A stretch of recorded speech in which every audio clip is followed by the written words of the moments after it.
Bismillahirrahmanirrahim. Assalamualaikum warahmatullahi wabarakatuh. Kami dari mahasiswa IAIN Madura, Program Studi Hukum Ekonomi Syariah, Fakultas Syariah, Angkatan 2022. Video ini dibuat dengan tujuan untuk memenuhi salah satu tugas mata kuliah Pancasila yang diampu oleh Bapak Dr. Eri Hadianto, SHMH. Kami dari salah satu kelompok yang beranggota 3 orang akan memenuhi tugas Pancasila dengan judul Pancasila sebagai ideologi bangsa.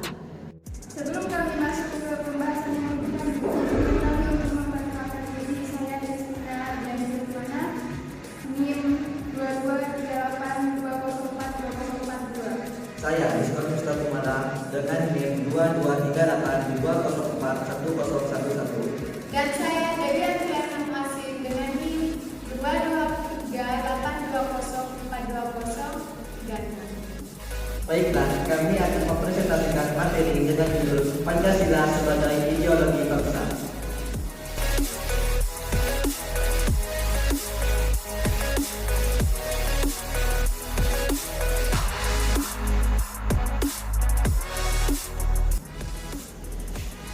Arti Pancasila sebagai ideologi bangsa. Istilah ideologi berasal dari kata idea yang berarti gagasan, konsep, pengertian dasar, cita-cita, dan ilmu. Secara harfiah, ideologi dapat diartikan sebagai ilmu pengetahuan tentang ide-ide atau ajaran tentang pengertian dasar. Dan secara umum, ideologi dapat didefinisikan sebagai seperangkat keyakinan dan paradigma pengetahuan yang menyeluruh dan sistematis memberikan landasan interpretasi untuk bertindak. Arti Pancasila sebagai ideologi bangsa. Pancasila berarti rangkaian 5 aturan tentang dasar-dasar atau prinsip-prinsip, petunjuk perilaku dan perbuatan masyarakat Indonesia. Kelima sila tersebut kemudian berperan menjadi pandangan hidup, keyakinan, pegangan, pedoman atau cita-cita bangsa yang berfungsi sebagai dasar dan ideologi dalam mengambil suatu keputusan terhadap berbagai macam persoalan yang dihadapi bangsa Indonesia.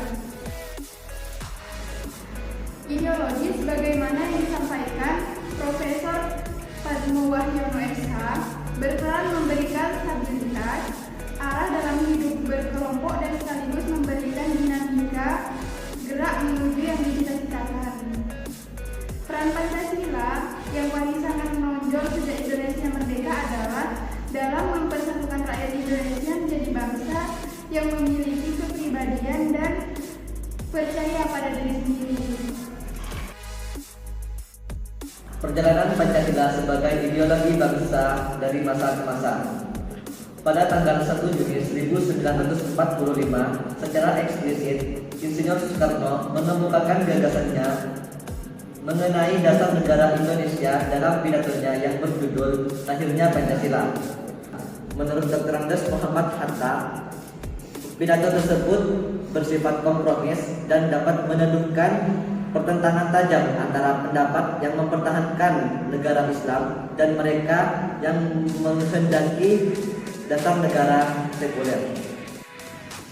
Pada masa Orde Lama, dinamika perdebatan ideologi paling sering dibicarakan oleh kebanyakan orang. Tampak ketika akhir tahun 1950-an, Pancasila sudah bukan lagi merupakan kompromi atau titik temu bagi semua ideologi, dikarenakan Pancasila telah dimanfaatkan sebagai senjata ideologis untuk melegitimasi tuntutan Islam bagi pengakuan negara atas Islam, yang kemudian pada rentang tahun 1948 sampai 1962 terjadi pemberontakan Darul Islam terhadap pemerintah pusat. Pada masa terpimpin pun ternyata tidak semulus yang diharapkan. Periode lanjut ini justru telah membubarkan partai Islam terbesar, Masyumi, karena dianggap ikut andil dalam pemberontakan regional berideologi Islam. Bahkan Soekarno membatasi kekuasaan partai politik yang ada serta mengusulkan agar rakyat menolak partai-partai politik karena mereka menentang konsep musyawarah dan mufakat yang terkandung dalam Pancasila. Selanjutnya, pada masa Orde Baru, Soeharto berusaha meyakinkan bahwa rezim baru adalah pewaris sah dan konstitusional dari Presiden pertama. Soeharto mengambil Pancasila sebagai dasar negara dan ini merupakan cara yang paling tepat untuk melegitimasi kekuasaannya.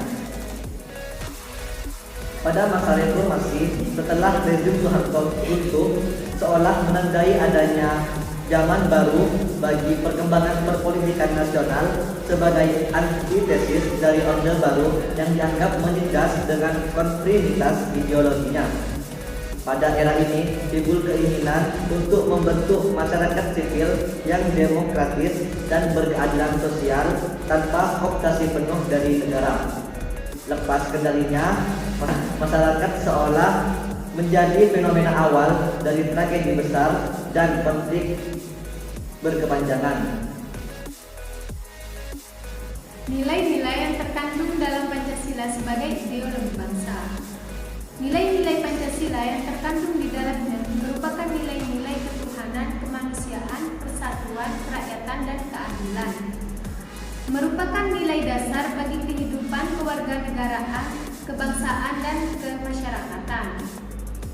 Nilai-nilai Pancasila tergolong nilai keberanian yang di dalamnya terkandung nilai-nilai lainnya secara lengkap dan harmonis, baik nilai material, vital, kebenaran, atau kenyataan.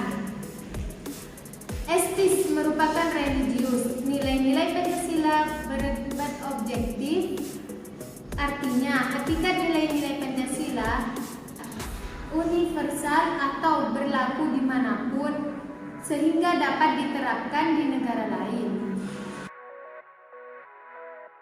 Fungsi Pancasila sebagai ideologi yaitu yang pertama, memperkokoh persyaratan bangsa karena bangsa Indonesia adalah bangsa yang majemuk.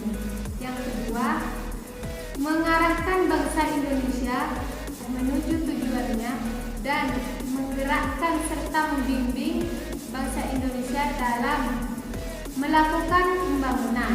Yang ketiga, memelihara dan mengembangkan identitas bangsa dan sebagai dorongan dalam pembentukan karakter bangsa berdasarkan Pancasila.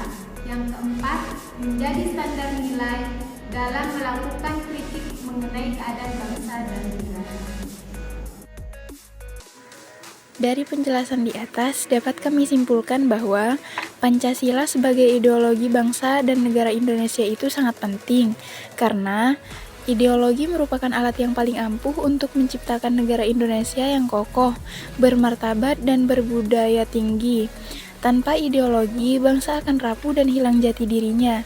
Pancasila sebagai sumber nilai menunjukkan identitas bangsa Indonesia yang memiliki nilai-nilai kemanusiaan yang luhur. Hal ini menandakan bahwa dengan Pancasila, bangsa Indonesia menolak segala bentuk penindasan, penjajahan dari satu bangsa terhadap bangsa yang lain. Ideologi bangsa Indonesia itu adalah Pancasila. Mungkin sekian penjelasan dari kami, kurang lebihnya mohon maaf. Wassalamualaikum warahmatullahi wabarakatuh.